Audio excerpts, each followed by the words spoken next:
नमस्कार, आप देख रहे हैं सिटी न्यूज और दिन भर की तमाम खबरों के साथ मैं प्रीति सागर। खबरों में बात करेंगे सबसे पहले आज की सुर्खियों की। अधिवक्ता प्रकाश कुमार हत्याकांड के खिलाफ अधिवक्ताओं ने सड़क पर किया विरोध प्रदर्शन, दिया अल्टीमेटम।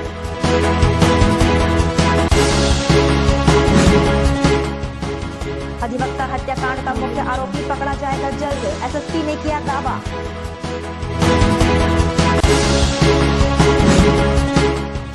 परसोडी मंडी में सप्ताह में 2 दिन व्यवसायिक कार्य रहेंगे बंद।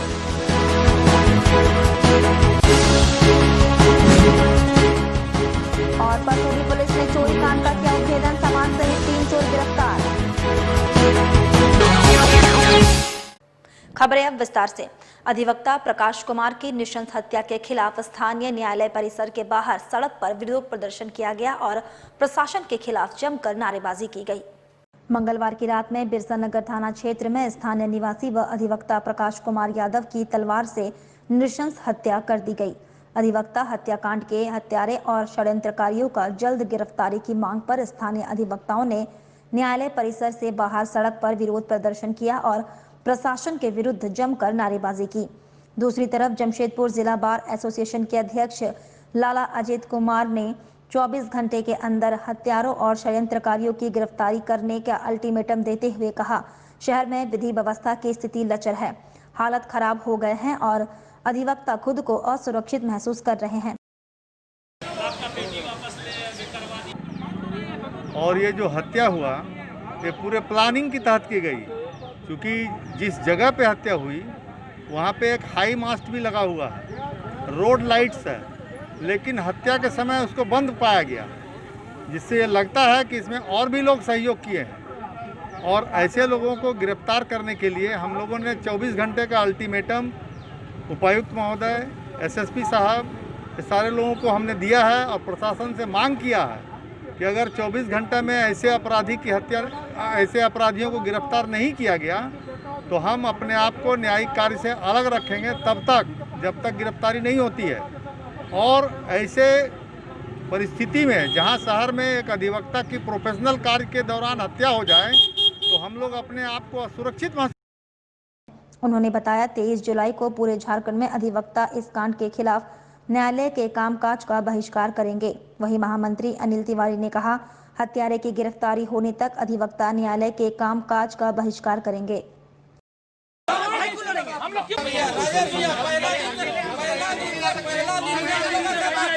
प्रशासन का तो बहुत लचर अभी जो स्थिति है जमशेदपुर में कानून व्यवस्था का, वो बहुत ही ख़राब है। और अगर किसी अधिवक्ता की हत्या होती है इसका मतलब है कि समाज का अधिवक्ता एक ऐसा अंग है जो कि सभी के काम आता है।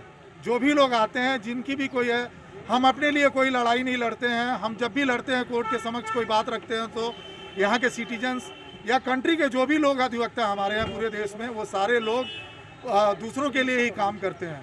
हमारे अधिवक्ता की निर्मम हत्या हुई है और हम लोगों ने मांग रखी है जिला प्रशासन के समक्ष कि 24 घंटे के अंदर हत्यारों की गिरफ्तारी हो। इसमें जो लोग भी संलिप्त हैं उन सब की गिरफ्तारी तुरंत हो और इसमें कोई भी ऐसा काम ना हो जिससे कि अधिवक्ता हमेशा उस बात से क्षुब्ध रहे। और प्रशासन को हम लोग हिदायत भी दिए हैं, एक तरह से समय दिए हैं कि 24 घंटा के। उधर परसोडी बाजार प्रांगण में हर सप्ताह मंगलवार और रविवार को व्यावसायिक कार्य पूर्ण रूप से बंद रहेगा। बुधवार को परसोडी मंडी प्रांगण में व्यापार मंडल जमशेदपुर की बैठक हुई, जिसमें प्रतिदिन सुबह 9 बजे से दोपहर 3 बजे तक व्यावसायिक कारोबार करने का निर्णय लिया गया। साथ ही हर सप्ताह रविवार और मंगलवार 2 दिन तक व्यावसायिक कार्य और लोडिंग अनलोडिंग का पूर्ण रूप से बंद रखने का निर्णय लिया गया। इस संबंध में व्यापारी प्रतिनिधि दीपक भालोटिया ने जानकारी दी। वहीं बाजार समिति के सचिव संजय कच्छप ने बताया, व्यावसायिक कारोबार बंद रखने की अवधि में मंडी को सैनिटाइज किया जाएगा। उन्होंने कहा, एसडीओ से रोजाना सैनिटाइजर करने का आदेश लिया जाएगा।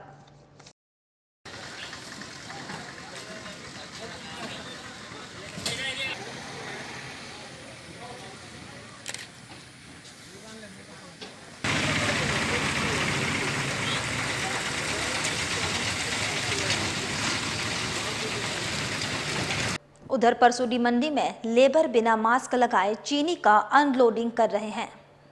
एक तरफ कोरोना संक्रमित जीतने के उद्देश्य से मंडी व्यापारियों ने सप्ताह में 2 दिन रविवार और मंगलवार को व्यावसायिक कारोबार पूरी तरह बंद रखने का फैसला लिया है। वहीं दूसरी तरफ मंडी में बिना मास्क लगाए लेबर ट्रक से चीनी बोरा अनलोड कर रहे हैं। लेबर की बात तो दूर, चीनी व्यापारी भी बिना मास्क लगाए चीनी अनलोडिंग करवा रहे हैं। हालांकि मंडी के प्रवेश द्वार पर बिना मास्क लगाए वाहन चालकों के प्रवेश पर रोक है, लेकिन अंदर आने पर मास्क लगाने का ख्याल नहीं रखते हैं। ऐसी हालत में मंडी के व्यापारी कोरोना संक्रमित से कैसे जीत पाएंगे, ये सवाल खड़ा हो गया है। जिस तरह से कोरोना का जो प्रकोप बढ़ रहा है, तो ये भी हम लोग का सुझाव होना चाहिए, क्योंकि ट्रक जो आ रहा है लगा के इसको जांच करने के बाद ही ड्राइवर और खलासी को गाड़ी लेके जाने का एंट्री दे। जिस तरह से कोरोना महामारी फैल रहा है और उसी को देखते हुए फेडरेशन चैम्बर ऑफ कॉमर्स के द्वारा जो निर्णय लिया जा रहा है, उसी आलोक में व्यापार मंडल जमशेदपुर के द्वारा यहाँ पर मंदिर प्रांगण में बैठक रखी गई है और उसमें आज हम लोगों ने सुझाव लिया है व्यापारियों का और सर्वसम्मति से निर्णय भी हुआ है। उसमें निर्णय ये हुआ है कि हम लोग प्रतिदिन दुकान 9 से 3 खोलेंगे और 3:30 बजे तक कारोबार अपना समेट के अपना घर चले जाएंगे। साथ में हम लोग मंगलवार को पूरा बंद रखेंगे, ना माल उतरेगा ना माल जाएगा। और साथ में रविवार को भी 2 दिन हम लोग सप्ताह में रखेंगे, मंगलवार और रविवार। पूरा लॉकडाउन रहेगा हम लोग का बाजार समिति। साथ में यहाँ कुछ फल वाले हैं, कुछ आलू प्याज वाले हैं, उनके लिए हमारे सचिव संजय कच्छप जी यहाँ बैठे हैं और हम रहेंगे कि उनसे बात कर ले आप लोग भी, वो लोग भी। बाजार प्रांगण बंद रहेगा। पहले भी रविवार को बंद ही रहता था, लेकिन अब पूर्णतः जो है लोडिंग अनलोडिंग का काम जो है उसको बंद किया जाएगा। इससे ये फ़ायदा होगा हम लोगों को कि हम लोग उस 2 दिन जो है बढ़िया से सैनिटाइज करवा सकेंगे। और ये भी मांग आई है कि प्रतिदिन जो है कि सैनिटाइज का काम किया जाए। तो इस पर अनुमंडल पदाधिकारी महोदय से जो है निर्देश प्राप्त करके जो है इस पर हम लोग विचार करेंगे। कितना फ़ायदा होगा जिस तरह से जमशेदपुर में? देखिए, जमशेदपुर में कोविड-19 का प्रकोप जो है बहुत तेज़ी से बढ़ रहा है। राज्य में अभी सबसे ज़्यादा जो केसेस है हमारे जमशेदपुर में आए हैं। ऐसी स्थिति में जो चैन है फैलने का, उसको हम लोग इस तरह के कदम उठा करके हम लोग रोक सकते हैं। और मंडी प्रशासन हमेशा ये तत्पर में रहती है कि ये किसी भी तरह का जो है चूक ना हो। अभी भी जो है मुख्य बाजार प्रांगण के गेट नंबर 1 में हम लोग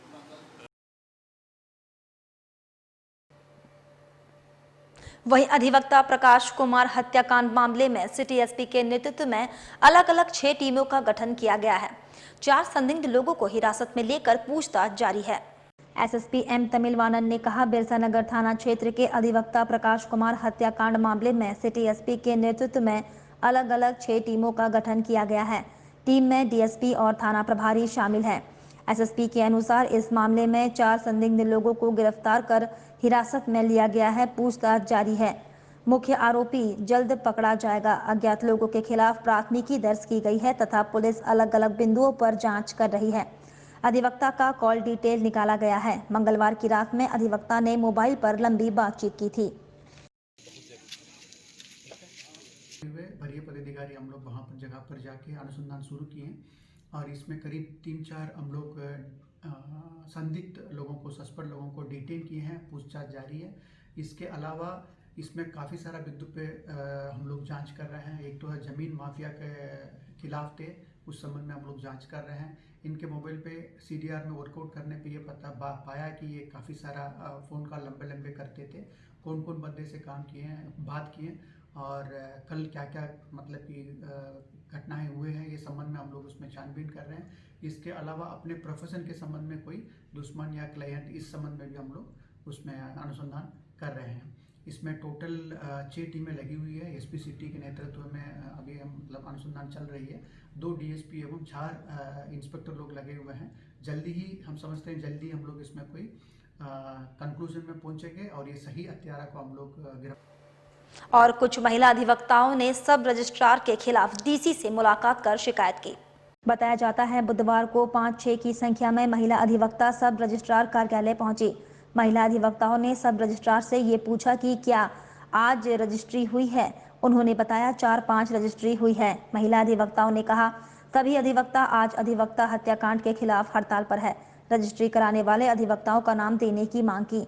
नाम तो नहीं मिला, उल्टे सब रजिस्ट्रार ने महिला अधिवक्ताओं का ही मोबाइल में वीडियोग्राफी कर ली। बाद में महिला अधिवक्ता सब रजिस्ट्रार के इस हरकत के खिलाफ डीसी से मिलकर शिकायत की। इधर महिला अधिवक्ता विनीता मिश्रा ने मामले के संबंध में जानकारी दी।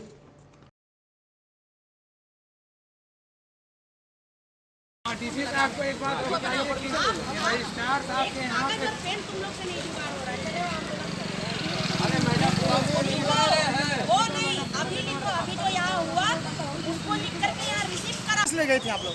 हम लोग को मालूम चला कि आज जब हमारे अधिवक्ता भाई की हत्या हुई है और इसके कारण से सारा एडवोकेट का काम काज आज बंद था, उस बीच में मालूम चला कि रजिस्ट्री ऑफिस में 5 रजिस्ट्रियाँ हुई हैं।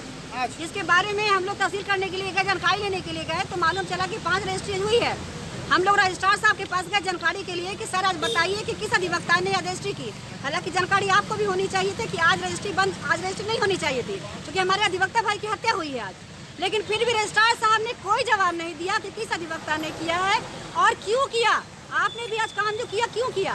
तो उन्होंने क्या किया कि चुपचाप मुंह में मास्क लगाए और बैठ गए रजिस्ट्रार के पीछे। और हम लोग का जितने हम लोग मिलने के लिए गए थे, हम लोग 2 दिन मिलने गए थे महिला अधिवक्ता, हमारे 2 दिन भाई थे, तो हम लोग का बैठ करके वीडियो बना रहे हैं वो, बल्कि एक भी जवाब नहीं दे रहे। हम लोग वेट करते रहे कि लगातार सर हो सकता है शायद रिकॉर्ड देख करके वो कुछ बताएंगे। कौन बनाना लगेगा वीडियो आप लोग को? रजिस्ट्रार साहब खुद। आज 5 रजिस्ट्री हुआ है, आज हुआ 5 रजिस्ट्री हुआ है। हम लोग को रजिस्ट्री ऑफिस से जानकारी मिली, तो पूछने गए तो क्या बोले? हम लोग पूछे कि भाई किस अधिवक्ता ने बनाया है, इसकी जानकारी सर हमको रिकॉर्ड देके बताइए। लेकिन उन्होंने कोई जानकारी नहीं दी, चुपचाप से बैठ करके वीडियो बनाने लगे, हम लोग का फोटो खींचने लगे बैठ करके। कहाँ आए हैं आप लोग? हम लोग उसके खिलाफ, उन्होंने जब कोई जवाब नहीं दिया तो हम लोग डीसी साहब से मिलने के लिए भी आए हुए हैं। आपका नाम? विनीता मिश्रा, मैं एग्जीक्यूटिव मेंबर। इधर अंजुमन इस्लामिया ने डीसी के माध्यम से मुख्यमंत्री के नाम संबोधन मांग पत्र सौंपा। पत्र में ईरानों में निर्मित film Muhammad the messenger of God Bharat में रिलीज पर प्रतिबंध लगाने की मांग की गई। इधर अंजुमन इस्लामिया जुगसलाई के महामंत्री अब्बास अंसारी ने बताया 23 जुलाई को भारत में धार्मिक विद्वेष उन्माद फैलाने के नाम पर film Muhammad the messenger of God release होने जा रही है, जिस पर मुस्लिम समुदाय में काफी आक्रोश है।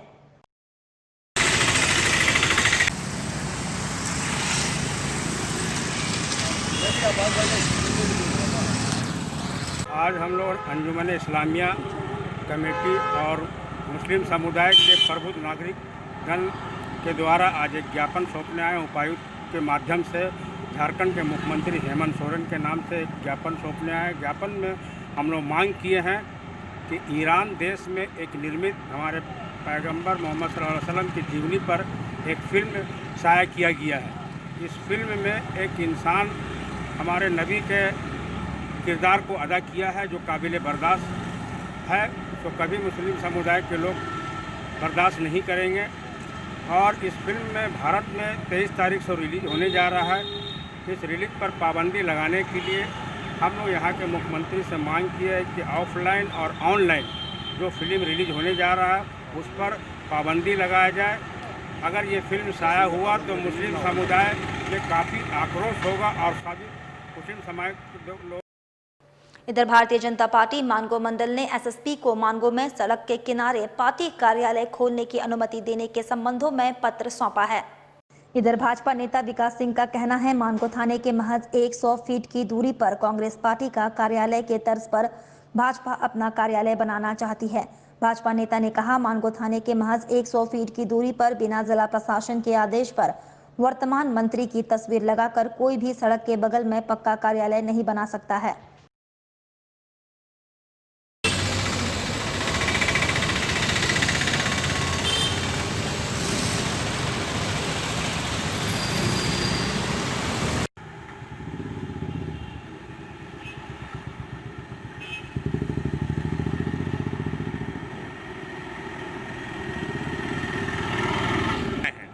बरसात का दिन है, लोगों की सेवा करना है। भारतीय जनता पार्टी एक कार्यालय बनाना चाहती है मुख्य सड़क पर और हमें पूरा भरोसा है कि थाने के महज 50 फीट दूरी पर जैसा कार्यालय माननीय मंत्री जी ने बनाया है उसी प्रकार हम लोग कार्यालय बनाएंगे और हम लोग लोगों का सेवा करेंगे, क्योंकि हमें पूरा भरोसा है कि अगर थाने के बगल में कार्यालय बनता है तो बिना जिला प्रशासन के आदेश का नहीं बनता है। उसी प्रकार का आदेश हम लोग मांगने के लिए एसएसपी महोदय के पास आए हैं। हमें आदेश निर्गत करें। अगर एसएसपी महोदय उस कार्यालय बनाने का आदेश नहीं दिए हैं तो निश्चित रूप से आम जनमानस में जो प्रशासन का साख है वो पूरी तरह गिर रहा है। आप इसमें अविलंब कार्रवाई कीजिए। यही मांगों को लेकर हम लोग एसएसपी महोदय के पास आए हैं। कांग्रेस पार्टी का कार्यालय है, माननीय मंत्री जो हमारे क्षेत्र का स्थानीय विधायक है उनका कार्यालय वहाँ बना हुआ है, ठीक मानगो थाने से 50 फीट पहले पानी टंकी के समीप। कांग्रेस पार्टी के कार्यकर्तागण बनाए हैं। क्या चाहते हैं हमको, हमें उससे मतलब नहीं है कौन कार्यकर्ता।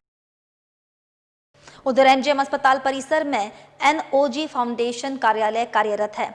यहां से शव वाहन से शवों को गंतव्य स्थानों तक भेजा जाता है।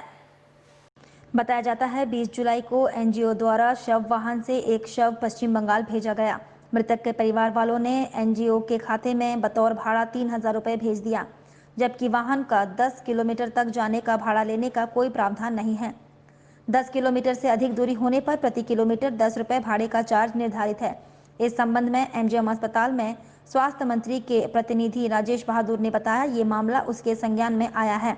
विभागीय मंत्री को मामले की जानकारी दे दी गई है।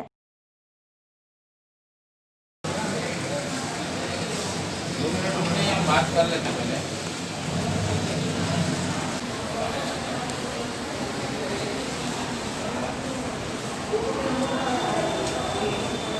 तो यहाँ पे मोक्ष वाहन हम लोग चला रहे हैं। इसका सरकार द्वारा जो रेट तय किया गया है और वही हमने एनजीओ को भी बोला कि वही चार्ज होगा। और रेट इस प्रकार है कि 500 रुपया चार्ज मिनिमम लगता है, जिसमें 10 किलोमीटर फ्री है। 10 किलोमीटर मतलब इंक्लूड्स आना और जाना। तो एग्जाम्पल के लिए कि कोई एक जगह गए, वो यहाँ से हमारा 4 किलोमीटर है, तो वहाँ से जाके आएगा तो 8 किलोमीटर हो जाएगा। उसके लिए एक्स्ट्रा कुछ नहीं लगेगा, 500 रुपये में हो जाएगा। लेकिन अगर आना जाना मिला के 10 किलोमीटर से ऊपर है तो 10 किलोमीटर माइनस करके जो भी किलोमीटर बनता है उसको 9 रुपये प्रति किलोमीटर के हिसाब से हम लोग चार्ज करते हैं। पैसा किस तरह का ये एनजीओ अकाउंट में जाएगा, अकाउंट नहीं डलना। जो यहाँ पे बहुत लोग कैश देते हैं, अकाउंट ट्रांसफ़र तो है नहीं। गरीब पेशेंट आते हैं, उनके पास वैसा सिस्टम है नहीं कि बैंक अकाउंट में ट्रांसफ़र करेंगे, तो यहाँ कैश जमा होता है और वो एनजीओ अकाउंट में जमा होता है। इसमें तो एक अभी मामला सामने आया परसों डेड बॉडी के बारे में। हाँ। बंगाल के उधर मेडिकल टीम ने एसएसपी कार्यालय पहुंचकर विभागीय कर्मियों के स्वास्थ्य जांच की। बुधवार को मेडिकल टीम एसएसपी कार्यालय पहुंचकर यहां काम करने वाले 65 कर्मियों के स्वास्थ्य जांच की। आपको बता दें, शहर में बढ़ते कोरोना संक्रमण को देखते हुए यहां के कर्मियों के स्वास्थ्य जांच करने का ये कदम उठाया गया है। अब तक पुलिस महकमे में 1 दर्जन से अधिक पुलिस कर्मियों को कोरोना पॉजिटिव होने के मामले सामने आए हैं।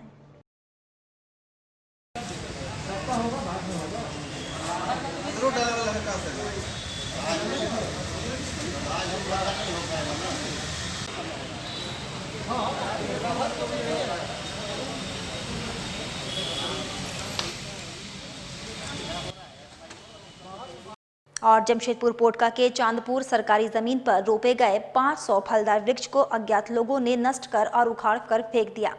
ग्रामीणों ने इसकी शिकायत बीडीओ और पोटका थाना के पुलिस से की। वहीं पुलिस चांदीपुर गांव पहुंचकर मामले की जांच में जुटी। स्थानीय लोग दोषियों पर कार्रवाई की मांग कर रहे हैं। सामाजिक व्यक्ति उत्तम सरदार ने कहा कि इस जमीन में जब बार बार झंझट होने लगा तो हम लोगों ने ग्राम सभा के माध्यम से पेड़ लगाने का निर्णय लिया और हम लोगों ने 500 फलदार पौधे लगाए। कुछ अज्ञात लोगों ने उखाड़ कर फेंक दिया और हम लोग कार्रवाई की मांग करते हैं। है दो तो रेत है, को अगल बगल भी रहता तो कोई बात नहीं था। चलो दोनों तरफ रास्ता।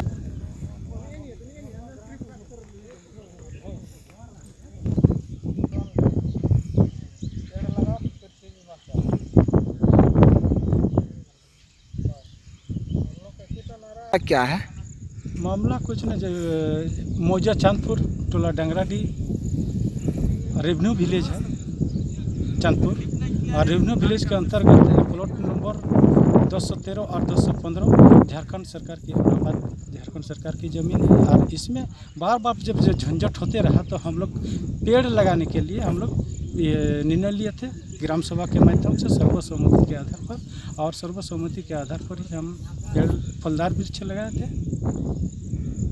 और व्यक्ति ने आके रातों रात उखाड़ के पेड़ ये उखाड़ के फेंक। कितना पेड़ लगाए थे? 500 पेड़। इसमें था ये आम का पेड़ था, काजू का पेड़ था, अमरूद का पेड़ था। वक्त तो चला है अब एक छोटे से ब्रेक का। ब्रेक के बाद खबरें और भी है, तब तक के लिए देखते रहिए सिटी न्यूज।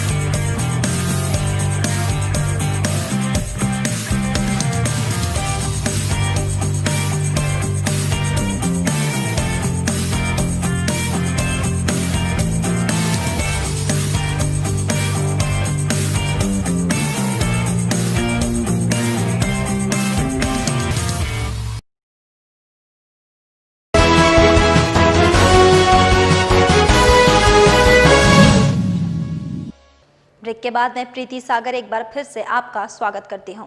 जमशेदपुर पोटका प्रखंड मुख्यालय में आने वाले लोगों को थर्मल स्कैनिंग कर जांच किया जा रहा है। साथ ही शिकायत पेटी भी बनाया गया है ताकि लोग अपनी शिकायत पेटी में डाल सकें। वहीं पोटका बीडीओ कपिल कुमार ने कहा कि कोरोना वायरस महामारी को देखते हुए मुख्यालय में शिकायत पेटी बनाया गया और सभी कर्मचारी को निर्देश दिया गया है कि मास्क जरूर लगाएं और हमेशा हाथ को सैनिटाइज करते रहें, सावधानी बरतें।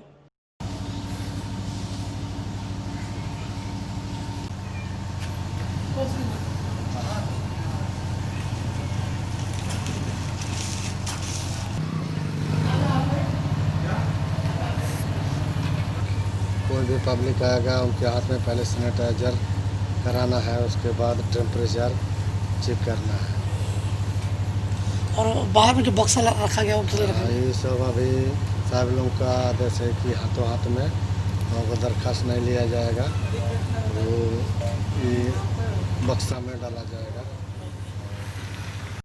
इसके लोगों को ये बताया गया है कि वो मास्क का निरंतर इस्तेमाल करें। हमारे सरकारी कर्मी हैं, उनको भी हिदायत दी गई है कि बिना मास्क के ऑफिस नहीं आए, ना ही कहीं बाहर जाए। साथ ही ब्लॉक में सैनिटाइजर का, हैंड वॉश का व्यवस्था किया गया है, लोग हैंड वॉश करेंगे और थर्मल स्कैनिंग की व्यवस्था की गई है। कोई भी आदमी बाहर से आता है, यदि उसका टेम्परेचर अधिक मिलता है तो उसको तुरंत हम लोग टेस्ट करवाएंगे। हर लेटर में ये ड्रॉप बॉक्स बनाया गया है, कोई भी आदमी बाहर आता है तो ऑफिस आने का जरूरत नहीं, ड्रॉप बॉक्स में डाल दे, उस पर तुरंत उसका निष्पादन होगा। वहीं विगत दिनों 24 जून को परसोडी थाना अंतर्गत दयाल सिटी के निकट गोविंदपुर मार्ग में हरियाणा की कंपनी में घटे चोरी की घटना का पुलिस ने उद्भेदन किया है, जहां लोहे की 20 पत्ती के साथ 3 चोर और एक खरीदार को गिरफ्तार किया गया। इस मामले में संलिप्त 3 अन्य लोग फरार है, जिसके लिए पुलिस लगातार छापेमारी कर रही है। बता दें कि चोरी के सामान का अनुमानित मूल्य 2 लाख रुपए है। साथ ही जिस वाहन से चोरी के सामान को बिक्री के लिए ले जाया गया था, उस वाहन को भी पुलिस ने जब्त कर लिया है। वहीं इस संबंध में जानकारी देते हुए परसोडी थाना प्रभारी अजय कुमार तिवारी ने बताया कि जांच पड़ताल के क्रम में रोशन सिंह उर्फ पाका की संलिप्तता प्रकाश में आई थी, जहां उसकी गिरफ्तारी के बाद उसकी निशानदेही पर चोरी के सामान जिसका मूल्य 2 लाख रुपए है, साथ ही एक वाहन और जिंकू साहू को गिरफ्तार किया गया, जहां इस मामले के अन्य आरोपी मुकेश और राकेश को भी गिरफ्तार कर लिया गया है। उन्होंने बताया और 3 लोग जो इस कांड में शामिल है, उनकी गिरफ्तारी के लिए छापेमारी जारी है। बता दें कि इस कांड का अभियुक्त परसोडी निवासी रोशन सिंह का पूर्व में भी आपराधिक इतिहास है, जिसके विरुद्ध विभिन्न थानों में मामला दर्ज है। और क्या?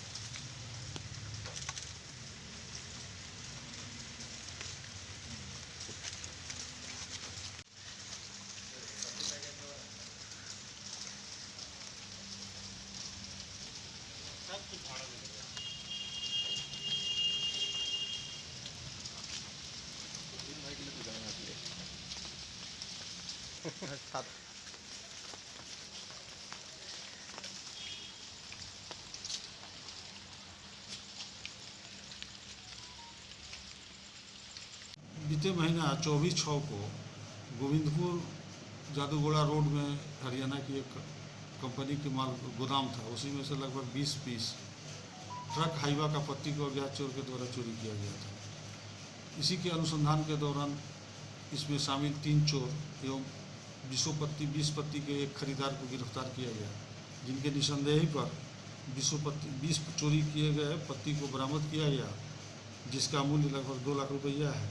इसमें से मुख्य चोर जो है रोशन सिंह उर्फ पाका, जिसके विरुद्ध विभिन्न थाना में 5 केस दर्ज है। इसके साथ मुकेश कुमार, राकेश कुमार शर्मा ये चोरी में संलिप्त थे, और झिंकू साहब जो कि इस माल के खरीदार थे। इन सभी को गिरफ्तार किया गया है और गिरफ्तार कर अग्रिम कार्रवाई की जा रही है। कितने लोग फरार हैं? इस कांड में 3 लोग फरार हैं। उधर सरायकेला जिला खो खो संघ का चुनाव शांतिपूर्ण संपन्न हुआ। अध्यक्ष पद पर रणवीर सिंह, सचिव अखिलेश प्रसाद, संरक्षक SN सिंह और जिला सरायकेला खरसवां के खो खो संघ के चेयरमैन अरविंद कुमार सिंह पूर्व विधायक को सर्वसम्मति से बनाया गया। गम्हरिया के Arunoday club Telco growth shop colony में जिला खो खो संघ की ओर से वार्षिक आम सभा का आयोजन किया गया। इस सभा के मुख्य अतिथि के रूप में प्रदेश खो खो संघ के उपाध्यक्ष आरती कुजूर उपस्थित थे। यह आम सभा बैठक में जिला खो खो संघ का पुनर्गठन किया गया। इस पुनर्गठन में पर्यवेक्षक के रूप में प्रदेश खो खो संघ के उपाध्यक्ष आरती कुजूर उपस्थित थी। सर्वसम्मति से जिला संघ का विस्तार किया गया, जिसमें अध्यक्ष के पद पर रणधीर सिंह, सचिव अखिलेश्वर प्रसाद, संरक्षण SN सिंह और चेयरमैन के पद पर ईचागढ़ के पूर्व विधायक अरविंद कुमार सिंह उर्फ मलखान सिंह को चयनित किया गया। वहीं इस क्रम में प्रदेश खो खो संघ के उपाध्यक्ष आरती कुजूर ने कहा कि पूर्व में जो खो खो संघ झारखंड में विकास नहीं हो सका, इस बार संघ का चयन सरकार के गाइडलाइन के अनुसार जिला सरायकेला के खो खो संघ का गठन किया जा रहा है, ताकि ग्रामीण स्तर पर खो खो में विकास कर सके।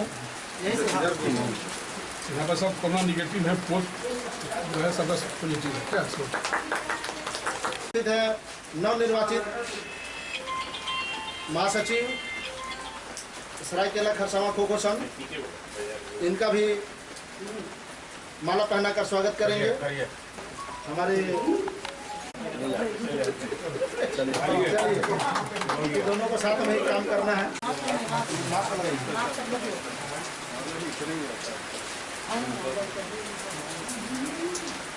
आज की इस बैठक में सरायकेला खरसावां के सरायकेला खरसावां जिला के खो खो संघ का गठन किया गया।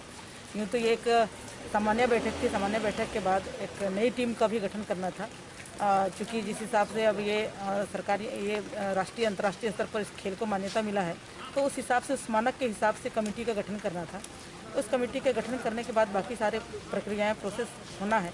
इसीलिए आज सरायकेला खरसावां जिला के खो खो संघ का गठन किया गया, और इस गठन के माध्यम से जितने भी नवनियुक्त अधिकारी हैं, पदाधिकारी हैं, उन सबों को शुभकामना है हमारी ओर से कि सरायकेला खरसावां जैसे क्षेत्र से यहाँ के बच्चों के खेल में बहुत संभावना है। इस संभावना को तराश के न सिर्फ जिला तक ही ना सीमित करें, बल्कि प्रदेश से लेके राष्ट्रीय अंतर्राष्ट्रीय तक भी यहाँ के जो खेल प्रतिभा हैं उनको उभारने का प्रयास करेंगे। साथ ही आपको बता दें, सरायकेला जिला उपायुक्त ए डोडे ने दिनांक 19 जुलाई 2020 को देर रात जिले में 3 और आज 7 नए कोरोना संक्रमित मरीज पाए जाने की पुष्टि की, जिससे जिले में अब सक्रिय मामलों की संख्या 67 हो गई है। संक्रमित हुए सभी व्यक्तियों की संख्या 140 हो गई है। जहां सरायकेला में खनन विभाग में पॉजिटिव निकलने के बाद जिले में हड़कंप मच गया था। अब सरायकेला कोर्ट के बार एसोसिएशन के एक पदाधिकारी संक्रमित व्यक्ति के संपर्क में आने से पॉजिटिव पाया गया। सरायकेला कोर्ट को 3 दिन के लिए 20 से 22 जुलाई तक बंद किया गया है। इस दौरान कोर्ट की कार्यवाही स्थगित रहेगी। वहीं बार एसोसिएशन ने संयुक्त रूप से 20 जुलाई से 5 अगस्त तक कोर्ट की कार्य को बंद करने के लिए हाई कोर्ट से अपील की है।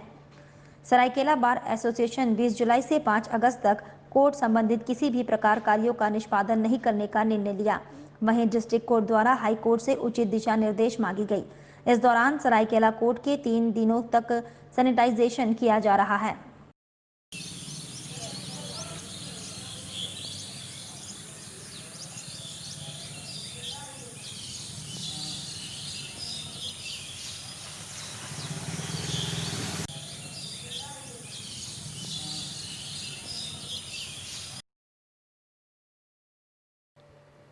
और सरायकेला प्रखंड में संक्रमण की संख्या बढ़ने के साथ 3 कंटेनमेंट जोन बनाया गया है। वहीं प्रशासनिक चेतावनी दी गई है, 14 दिन तक घेराबंदी के नियमों का पालन करें। सरायकेला में लगातार कोरोना का संक्रमण बढ़ता जा रहा है। अब तक 3 कंटेनमेंट जोन बनाए जा चुके हैं।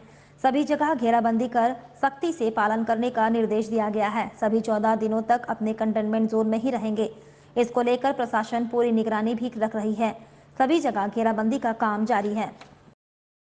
आपके घर में आवाज के साथ लगा दो इधर में एक रोड को ब्लॉक कर दिया जाएगा। इसमें किसी को अंदर और बाहर नहीं जाना है और जो भी इसेंशियल चीज़ है वही चीज़ उस चीज़ के लिए सब उपलब्ध कराया जाएगा। और मेडिकल टीम आएगी, सर्वे करेगी और एक लोगों का जो अगले 14 दिन तक स्वास्थ्य का जांच किया जाएगा। जो भी पॉजिटिव मिलेंगे या जो भी दिक्कत होगी उनको 14 दिनों के लिए। अच्छा, और भी नगर पंचायत क्षेत्र में कंटेनमेंट जो नगर पंचायत क्षेत्र में एक और जगह पे बनाया गया है, वो गैरेज चौक में पॉजिटिव। वहीं सरायकेला जिले के आरआईटी पुलिस को आदित्यपुर रेलवे कॉलोनी से अपहरण मामले में सफलता मिली। रेलवे कर्मचारी सोनेलाल के बरामद होने के साथ 4 आरोपी को गिरफ्तार कर जेल भेज दिया गया। रेलवे कर्मचारी सोनेलाल को जबरन गाड़ी में बैठाकर अगवा करने वाले 4 लोगों को घाटशिला पुलिस ने गिरफ्तार कर सरायकेला जिला के आरआईटी पुलिस को सौंप दिया। आरआईटी पुलिस को आदित्यपुर रेलवे कॉलोनी से अपहरण कर बंगाल ले जाने की कल सूचना मिली थी, जिसके बाद घाटशिला पुलिस के सहयोग से सभी को पकड़ा गया। आरआईटी पुलिस द्वारा पूछताछ में पता चला कि गिरफ्तार 4 लोग नालंदा के सिलाव के रहने वाले हैं तथा उन्होंने अपने ही गांव के निवासी सोनेलाल को 4 लाख रुपए रेलवे में नौकरी दिलाने के नाम पर दिए। सोनेलाल आदित्यपुर में रेलवे की नौकरी करता है, मगर उसने ना तो नौकरी दिया और ना ही पैसा लौटाया। इसी को लेकर सभी आदित्यपुर के रेलवे कॉलोनी स्थित उसके आवास आए तथा पैसा वापसी को लेकर उसे अपने गांव ले जा रहे थे। आज सभी आरोपियों को जेल भेज दिया गया।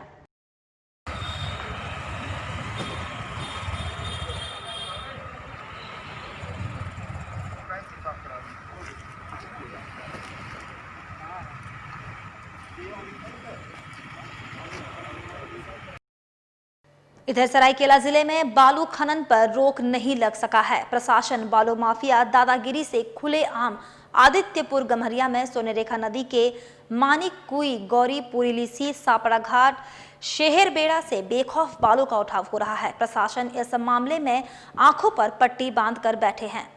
जानकारी हो कि 15 अक्टूबर तक बालू घाटों से खनन पर पूरी तरह रोक के बावजूद अवैध बालू का खनन नहीं रुका, जहां उपायुक्त ए डोडे ने 15 अगस्त तक बालू उठाव पर रोक लगाए हैं। आज सरायकेला खरसवा जिला अंतर्गत सापड़ा गौरी घाटों में धड़ल्ले से चल रहा है बालू का अवैध कारोबार। दिन दहाड़े आदित्यपुर से लेकर गम्हरिया क्षेत्र में अवैध बालू लदे दर्जनों ट्रैक्टर मेन रोड में चलते हैं। स्थानीय प्रशासन मौन है, जबकि आदित्यपुर से लेकर गम्हरिया तक कई पीसीआर वैन प्रशासन के लगे हैं। पीसीआर वैन के आगे से निकल रहा है अवैध बालू लदा ट्रैक्टर।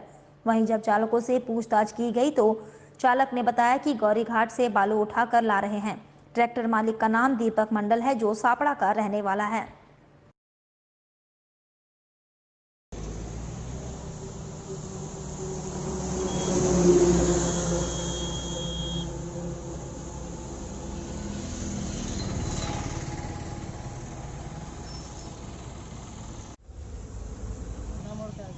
हाँ?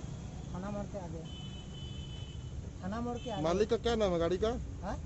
मालिक का क्या नाम है? गाड़ी मालिक का दीपक मंडल। कहाँ का है? और जमशेदपुर भाजपा नेता सह अधिवक्ता प्रकाश यादव की हत्या को लेकर पूर्व मंत्री रघुवर दास ने दुख जताया और कड़ी निंदा की और आरोपियों को जल्द से जल्द गिरफ्तार करने की मांग की। वहीं रघुवर दास ने बिरसा नगर स्थित भाजपा नेता सह अधिवक्ता प्रकाश यादव के परिजनों से मिले और परिवार वालों को सांत्वना दिया। रघुवर दास ने कहा कि पूर्व में ही धारमुम एसडीओ और प्रशासन को सूचना प्रकाश यादव ने दिया था। जब हमारी सरकार थी तब भू माफिया पर पूरी बंदिश लगी हुई थी। आज पूरे जमशेदपुर में आतंक और अराजकता का शासन है। आज निर्दोष युवा वकील समाज और जनता के हित के लिए शहीद हुए हैं। मैं नमन करता हूं और जिला प्रशासन से मांग करता हूं कि जमीन माफिया को चिन्हित कर कार्रवाई करें। इस केस के मामले में प्रशासन भी कटघरे में है। उच्च स्तरीय जांच होना चाहिए। यदि प्रशासन के लोग दोषी है तो उस पर भी कार्रवाई होनी चाहिए। जो भी अभियुक्त हो उसे भी दंडित करना चाहिए, वह किसी भी राजनीतिक दल का क्यों ना हो।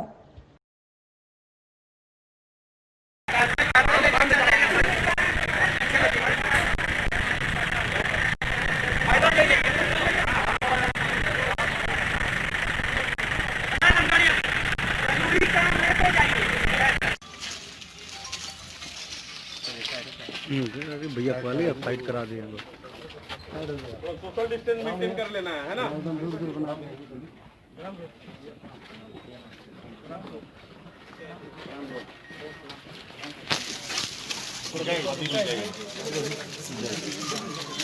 घुसना दो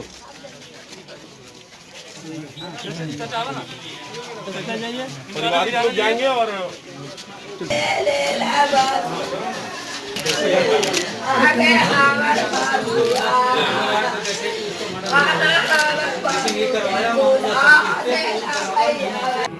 उसके बावजूद भी इस तरह की घटना, इसकी जितनी भी निंदा की जाए वो कम है।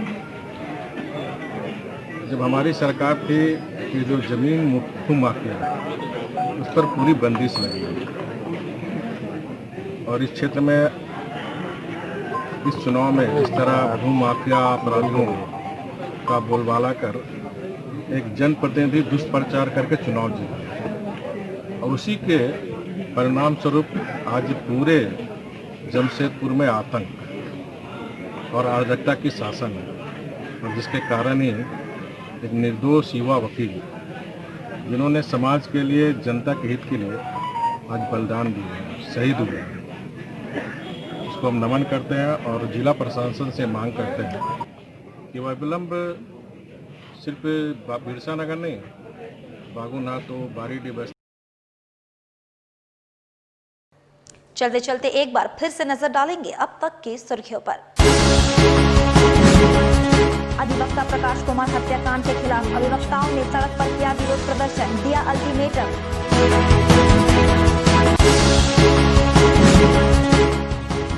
अधिवक्ता हत्याकांड का मुख्य आरोपी पकड़ा जाएगा जल्द, एसएसपी ने किया दावा।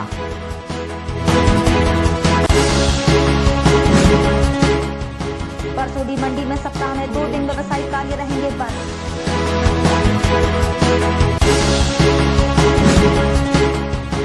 और परसोडी पुलिस ने चोरी कांड का किया उद्भेदन, सामान सहित 3 चोर गिरफ्तार। और अभी के लिए बस इतना ही, कल फिर मिलेंगे कुछ अन्य खबरों के साथ। तब तक के लिए दीजिए सिटी न्यूज की पूरी टीम को इजाजत। नमस्कार।